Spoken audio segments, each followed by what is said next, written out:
very long time, since I was a student, and then I worked as a professor, and then I worked in the government, I worked in intelligence. I even worked for a while in the White House. And most people who think about fighting terrorism think about killing the terrorists. But I realized that this wasn't going to work for very long because the terrorists reproduce. We can't kill them as quickly as they reproduce in the context of a movement. And so I decided to go around the world talking to terrorists and ask them why they do what they do. I didn't want to just rely on the data made available to us by various governments. I wanted to actually sit down with terrorists. And I went to Indonesia, and I went to India, and I went to Israel, and I went to Gaza, and I went to Lebanon. I spent a lot of time in Pakistan. And one of the terrorists I met there was a very frightening guy. When bin Laden was found to have been speaking to someone before he was killed recently, it was this man, Fazlur Rahman Khalil. And I went to see him in his headquarters in Islamabad, and it was awful and dirty and kind of scary, and I felt that there was a kind of deliberate theater of trying to frighten me, a kind of jihad chic, a way of looking. And they served me tea in these filthy cups with buffalo milk, and I'm telling you, you want to avoid that if you possibly can. And he was giving me the party line about how there was no training camps in Afghanistan and so on and so forth. And something happened, and a thought came into my mind that I should ask him about his wife. And so I did. And he told me he had a new wife. He had one that he'd left with his parents, but he'd recently acquired a new wife. And I asked if I could meet her. And I think, although he'd clearly prepared for this interview, and I was thinking the whole time it was being monitored by Pakistan's intelligence agency, and indeed I wouldn't have been able to carry out that interview without their wanting me to do it, he wasn't prepared for that question. And he said, yes, I could meet her. So he took me to his home, which wasn't very far from there, very different from the office where he met people. It was a giant mansion. And in this house was his gorgeous wife, a young woman, highly educated, whom he'd met in Saudi Arabia. And we had a very interesting conversation, partly involving her feelings about terrorism, what it was, and how I was misunderstanding what the word meant. Shortly after that, I met a young man who had left this organization. He understood what was going on. He understood that the rhetoric that he was hearing about what Fazlur Rahman Khalil was about was totally different from the way he was living. He understood that Fazlur Rahman Khalil had met this wife, picked her up in Saudi Arabia because he went there frequently on fundraising missions. He was fabulously wealthy, unlike his followers. And this young man decided to quit. And he actually sought my help in possibly getting asylum. That stayed with me for many years, that experience. Now I want to tell you about another terrorist I met, this one in the United States. This one was the scariest terrorist I've ever talked to, and I only talked to him on the phone. He was an MIT-trained chemist, definitely not the image that most of us have in our mind about what a terrorist looks like or is. He was a chemist who, one of his first projects was to turn red lights into green lights, which I thought showed a sense of humor. He was impatient, and he didn't want to wait for the red light to turn green, so he came up with this gizmo. But he also came up with a scheme called assassination politics, which was his plan for ridding the world of what he called slime balls and miscreants. That was his term for officials who work for the United States government, especially in the Internal Revenue Service, the organization that collects taxes. He owed a lot of back taxes, and he really had it in for the IRS. So he had a plan to reward people with digital cash if they would take out a slime ball or a miscreant. He was a revolutionary. He recognized that the internet was a very important way to spread terrorist ideologies, especially to people who can't function in groups. The kind of people who have fantasies about killing many, many people, but would not be capable of doing it. They couldn't carry out a September 11th kind of attack because they cannot function in groups. But as technology keeps improving, individuals like this man will be able to get a lot more done. And he knew that. He said the internet is changing the nature of terrorism. Now I'd like to fast forward a little to the news magazine, the terrorist news magazine called Inspire. The aim of this magazine is to inspire people all over the world to join with the Al-Qaeda movement. And in that magazine, among many other, quote, inspiring articles, was one called How to Make a Bomb in the Kitchen of Your Mom. Just last week, there was someone picked up in New York who had been inspired by that recipe to make a bomb in the kitchen of his mom. This magazine is making inroads. This magazine and magazines like it are making inroads all over the world. The internet has become an incredibly important recruitment and education tool for terrorist movements.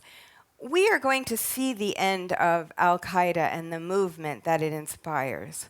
In 20 years, there'll be some other terrorist organization that we'll be talking about in my world, the people who think about terrorism. It won't be Muslim extremists, but it probably will involve some kind of social networking that Inspire magazine and others like it are taking advantage of. This is a very important change that I think we've been very slow to recognize. What would happen if instead of going after terrorists and their supporters with unmanned aerial vehicles, we tried to spread a counter-narrative? What would happen if I could deploy that young man that I met in Pakistan who spoke so eloquently about the heartbreak he felt when he realized that the leader that had inspired him to a life of jihad was not living the way he insisted his followers live? He was a wealthy man who was making money off the efforts of the hundreds of and thousands of humiliated young men who were buying into an ideology about humiliation, and that the way to overcome humiliation was by becoming a terrorist. That's the most common story I've heard.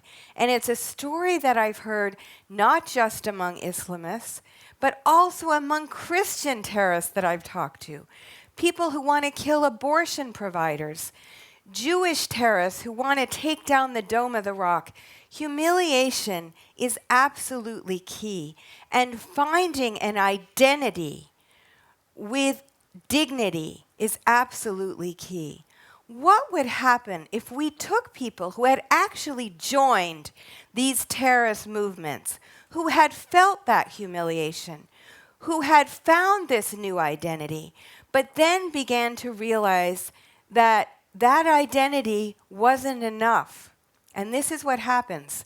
Terrorists get old like the rest of us, and they find that they want to have a normal life.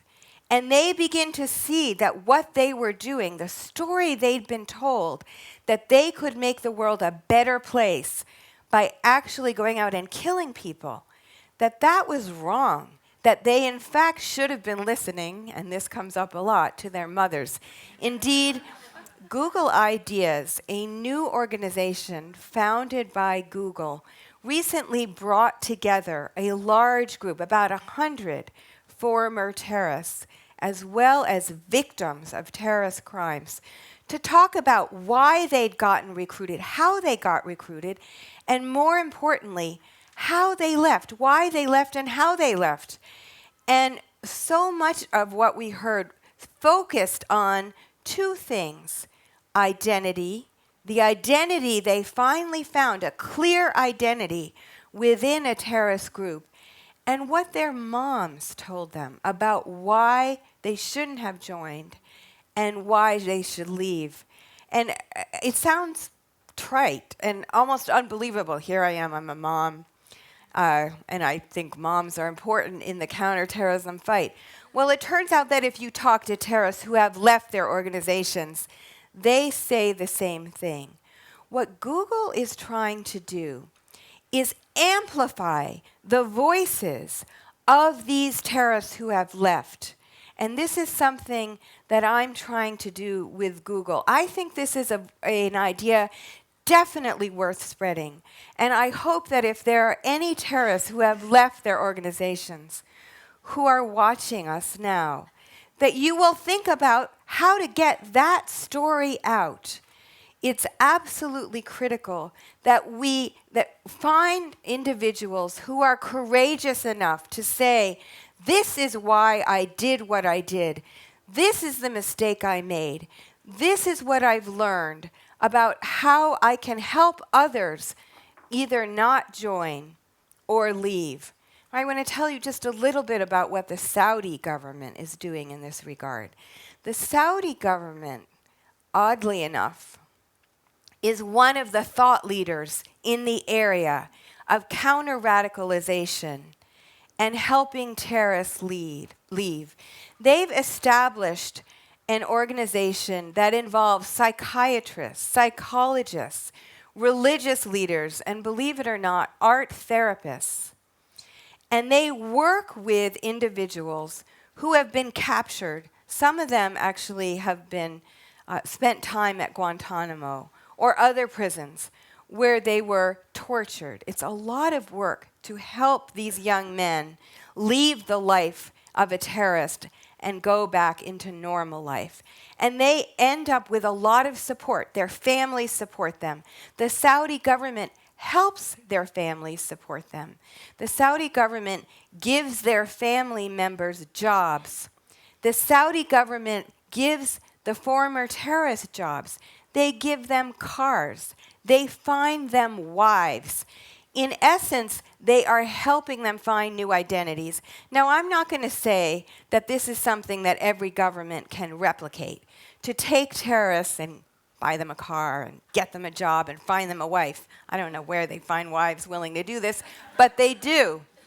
And this is not exactly the thing we can replicate.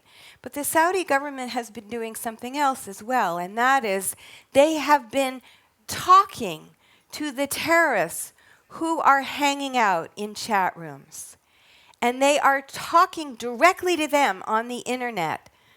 This is another way that we might be able to disengage terrorists or try to get them before they jump in, help them find an identity that's different from what they find within the movement. Now, you may have noticed that I'm talking about individuals much more than I'm talking about a political agenda. Most terrorists mainly talk about the political agenda that brought them in. But when you sit down with a terrorist, you realize that that's only part of the story. When you look at families where terrorists are part of, one brother's a terrorist, but one's a physician. A sister may be a physician, and another may be a priest of some kind. There's a reason that individuals become terrorists that's way beyond politics. Yes, it makes sense that we use political methods to counter terrorism. Yes, sometimes it makes sense that we use military methods. But I think it's critically important that we also talk to individuals, that we deploy those individuals who have seen the light, who know how terrible it is to be involved in killing organizations, what it's really like, and how much better it is to work for peace. Thank you.